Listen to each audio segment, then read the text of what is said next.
Sanibonani, umqeqeshi wensizwa la. Bathi ubhuntsubhuntsuphi nganje ngephuza umatshiji qomane. Bathi umfana empande simncane wentanga bathi diabetes mdala nti cha. Ingane ehlazo ce. Ufunze abaphathi bezonqama la Debushelezi bathi untombi mdasa ngetshebe. Usuyazi wena. So ke kungijabulise mangabe ngibona insizwa zingifonela ngoba inamba ikhona kwikhasi lethu la ku Facebook. Mungena nje epagini uyakwazi ukuthi uyithole leyo number kukwena ukuthi uyenzani, uyakwazi ukuthi uyifonele, uyakwazi ukuthi uyiWhatsApp, uyakwazi ukwenza noma yini oyithanda kulena. Inamba nje ejwayelekile, mawuthanda uyafona, kukwena kuya ngawe ukuthi kuphi okubona kungcono. But mangabe into iphuthuma mfowethu ke ukuthi kube kuhle uvela uhlala ocingweni sikhulume kalula, hayi ke kuba lula mangabe kunjalo. But mawuzoya ku WhatsApp nakhona kufanele ulindele ukuthi uzoshesha uphenduleke ngoba ziningi insizwa phela akuwena kodwa uzobe ungibhalelile yabo. So ingakho ngithi mangabe uhlala ocingweni mawubona ukuthi isimo sakhe siyaphuthuma kakhulu kuba ngcono kakhulu. So kuye kungijabulise mangabe ngibona insizwa zenze njalo. Uthi mhlawumbe insizwa kunento exakile manje ifuna si-engage kuyona sobabili and mangabe imqondisa imbilika kulula ukuthi into isihlule, uyabona mfowethu. Akulula impela nje. So mthotho omunye mhlawumbe uyafona uyancoma mhlawumbe ikhala enjabulo mhlawumbe indlela esalemsize ngayo nami ke kungithokozise lokho ngoba phela emva kwesikhathi umphumela uyabonakala mfowethu, uyabonakala and ngijabule. Baningi abanye bengibhalela kuma emails ku inbox yonke indawo bencoma, yabo bencoma. So kuyangijabulisa lokho ngoba okusho ukuthi abanye abantu lento iyabasebenzela. Ngoba ngihlezi ngisho ngithi lento ngeke izisebenzele wonke umuntu. Ayikho into oyofika nayo emhlabeni isebenzele wonke umuntu. So uma wena ukuthi awuyithandi udlula nje kanjalo, ungasiqeda amandla, ungazama usiqeda amandla ngoba ngeke size siphele amandla. So ke mangabe kusebenzela hayi mfowethu kuyangijabulisa lokho. So kunensizwa nje la engibhalelile umfowethu uyakhala nje ngentombazane kushuthi yividota asethandane nayo iminyaka impela kodwa manje njoba yividota kushuthi ukhala ngendlala ukuthi uyafa indlala and lento ayisamphethe kahle and ufuna isixazululo salento, yabo. So ke ngithe ngithi ke ake sulidingideke lolu daba lalo mbhemu. Ngithemba ukuthi ke nawe uzokwazi ukuthi mhlambe uphonse sivivaneni ngoba phela inhloso yethu ukuthi sifundisane siyinsizwa, sibonisane, sixoxelane ngolwazi. Njengoba ngihlezi ngithi ulwazi lwenza njani noqoqo bese wenza njani uyalihlunga ukuthathela ukusebenzelayo ushiyo lingasebenzeli. So ke ngaphandle nje kokumosha isikhathi umfowethu ubhalile ke wathi ke sawubona bhuntsu nginenkinga lana ngicela ungibonise qhawe. Uthi umfowethu ke sengithandane nevidot for 2 years, for 2 years.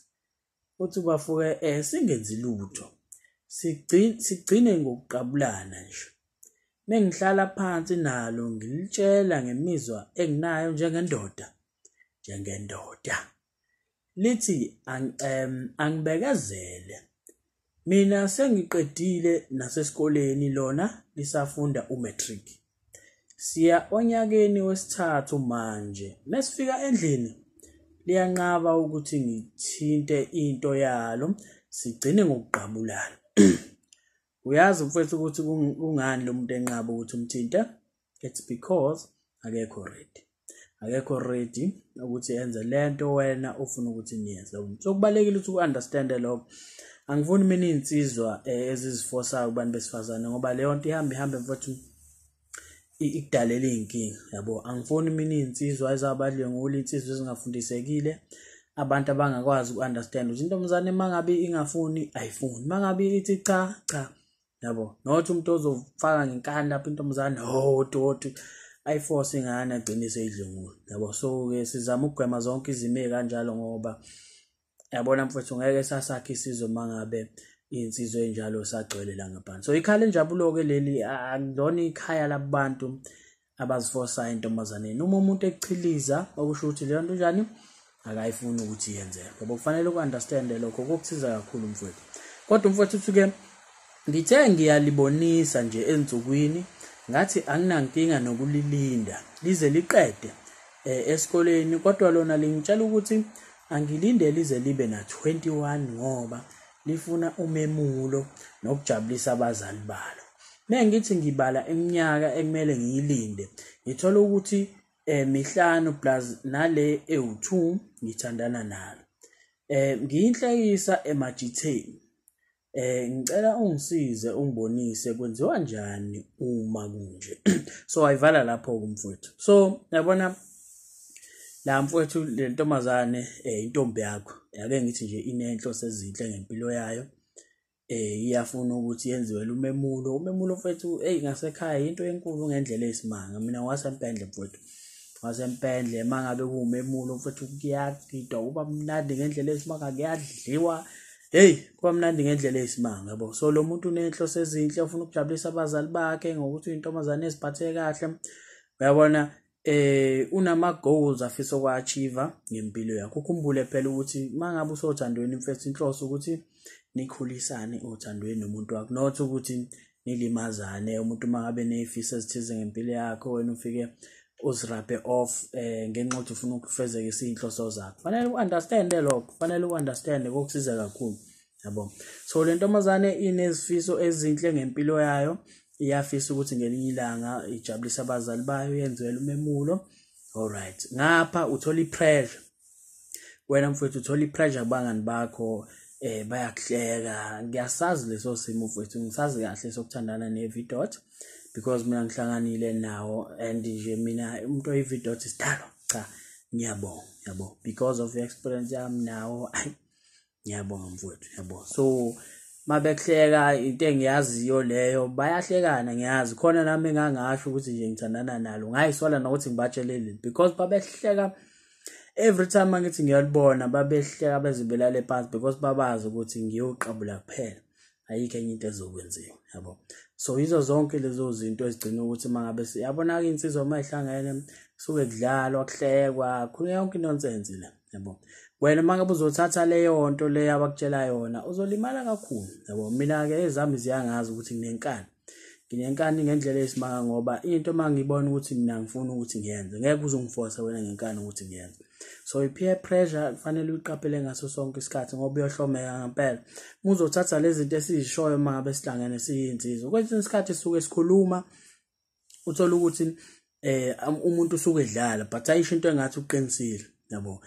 Ekugcineni kosuka akhohlwe ukuthi hayi baba mfethu ngiyadlala ningayenzi into ethize, but wena mangabe ungafundiswanga kahle kini uthatha yonke le nto abakutshela yona.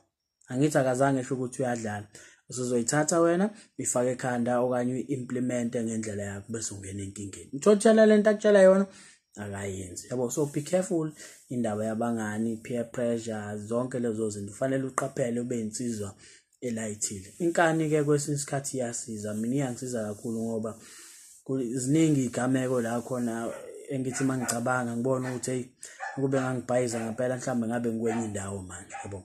So la mfowethu unesinqumo kufanele usithathe, either ulalela abangani bakho laba abathi abakuhlekayo ukuthi uzana neVidot nani uloku ipressing ngane abantu. And into ekufanele uyazi mfowethu ngeVidot ngohlezi ngitshela lena, uma iVidot ulokhu lipress ulikhumbuza ulincenga ukuthi ufuna ukuthi ke ufuna ukuthi ulishaye, azi ukuthi lo muntu uyamsabisa uyamsabisa, uyamhlehlisa, uyamgwajisa, azi ukuthi uyohlezi ethi hayi after 2 years ulo busy ulinde shaya 2 years uphinde umcele athi 5 years athi 10 years yokuhlehlisa kuze kube ingunaphakade yabo. So akufanele lo muntu umnikeze pressure eningi, fanele umrelaxele, umnikeze. And futhi kufanele kube lento isuke kuyena ngaphakathi kuba ukuthi nawe useyazizwa ukuthi lento ufuna ukuyenza yabo. Be careful yabona mase kuziwa esimene esikanjalo, fanele uqaphele mfethu ngoba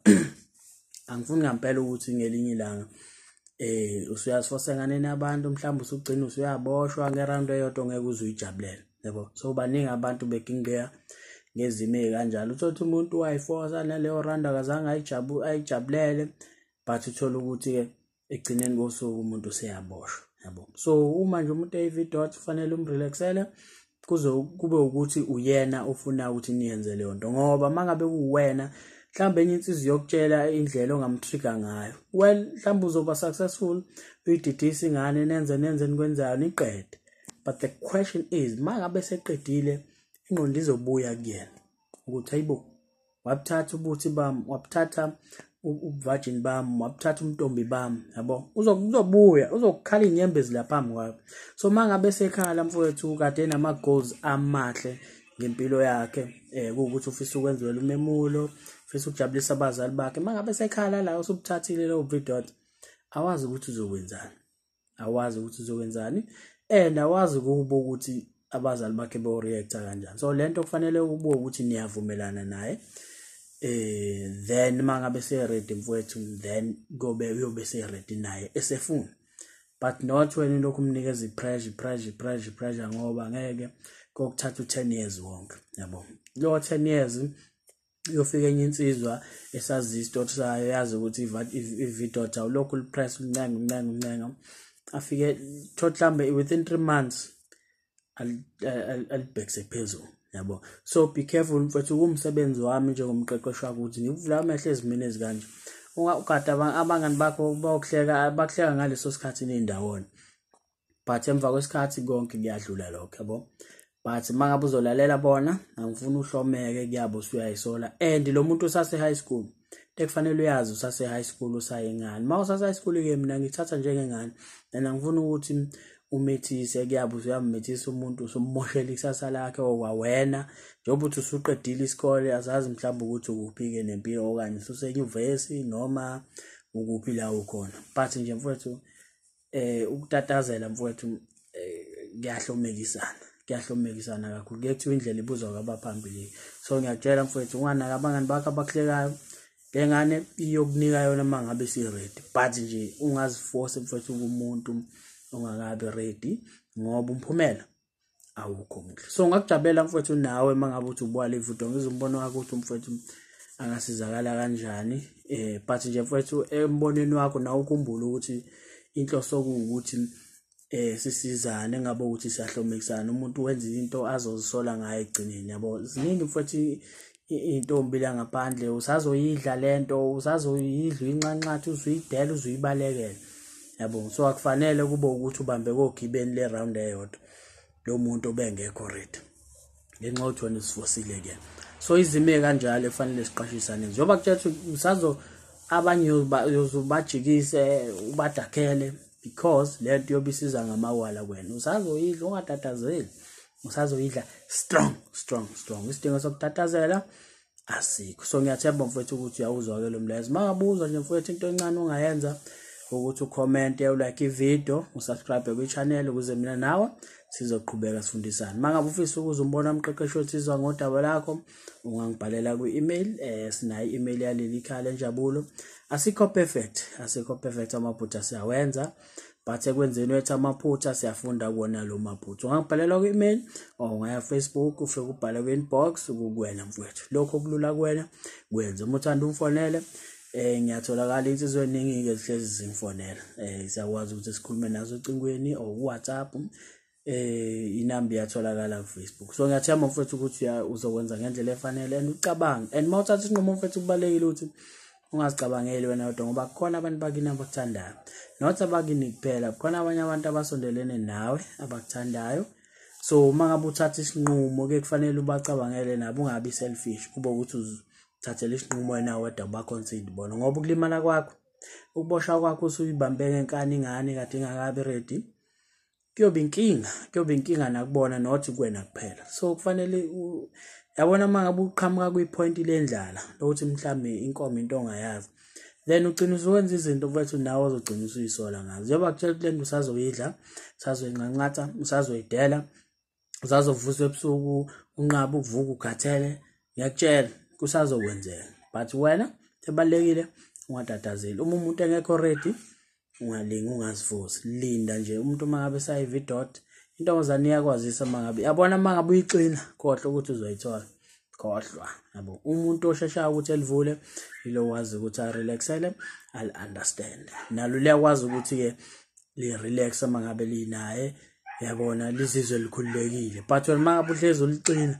nalo liyasaba because ulinikeza leyo nto uyayithusa imizwa yayo yabo. Njalo mangabe wena ufuna kwenziwe kube ngathi na kuyena kuringa sengathi mhlambe khona imission oze ngayo kuyena yabo. So be careful mfowethu. Mina kwami ukuthi ngikunikeze umbono but isinqumo esakho. Ngiyathemba uyangizwa-ke mfethu. Sharp.